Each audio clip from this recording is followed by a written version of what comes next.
বৰ্তমান মোবাইল ব্যৱহাৰ কৰোঁতে আপোনালোকে সাৱধান হওক। আমি বৰ্তমান দেখিবলৈ পাওঁ মোবাইলসমূহত বিভিন্ন ধৰণৰ লিংক আহে আৰু এই লিংকসমূহত কিন্তু ভুলতো আপোনালোকে ক্লিক নকৰিব।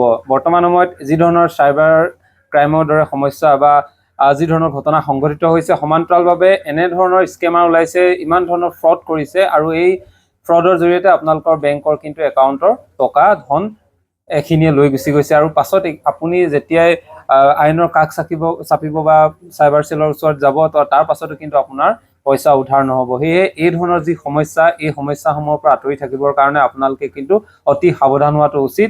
আৰু এটা বিশেষ আপোনালোকে কাম কৰিব লাগিব। বৰ্তমান সময়ত আমি জানো জেনেৰেল মেছেজ হওক, হোৱাটছআপ হওক, বিভিন্ন ধৰণৰ এনেকুৱা লিংক আহে। এই লিংকবোৰত কিন্তু ভুলতো আপোনালোকে ক্লিক নকৰিব।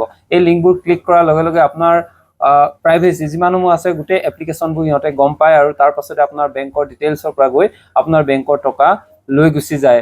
আগতে আমি কৈছিলোঁ কিবা এটা লিংক এনেকৈ ক্লিক কৰিলেও কেনেকৈ নিব, মোৰ প্ৰাইভেচি ইমান পটাপট নিব নোৱাৰে। কিন্তু আজিকালি এনেকুৱা এটাই দুষ্কৃতিকাৰী ইমানেই বেছি ফাষ্ট হৈ গৈছে, এনেকুৱা ধৰণৰ কাম কৰিব পৰা হৈ গৈছে, যাৰ ফলশ্ৰুতিত কিন্তু এটা লিংক যদি আপোনালোকে আহে, ভুলতো যদি আপোনালোকে টিপি দিয়ে, তাৰ পাছত কিন্তু আপুনি যি সাঁচতীয়া ধন, সেই সাঁচতীয়া ধন আপোনাৰ একাউণ্টৰ পৰা গুচি যাব। সেয়েহে পৰাপক্ষত বুলি নহয়, মোবাইলত যিকোনো যি লিংক আহে এই লিংকসমূহ আপোনালোকে ক্লিক নকৰিব। তাত ক্লিক কৰা মানে আপোনাৰ ধনৰ কিন্তু একাউণ্টৰ ধন গুচি যাব পাৰে বেলেগৰ হাতলৈ বা দুষ্কৃতিকাৰীয়ে লৈ যাব পাৰে। তাৰ পাছত কিন্তু আপুনি আৰু চেষ্টা কৰিলেও এইটো ঘূৰাই পোৱাটো অত্যন্ত কঠিন বুলিয়ে ক'ব পাৰি। ধন্যবাদ।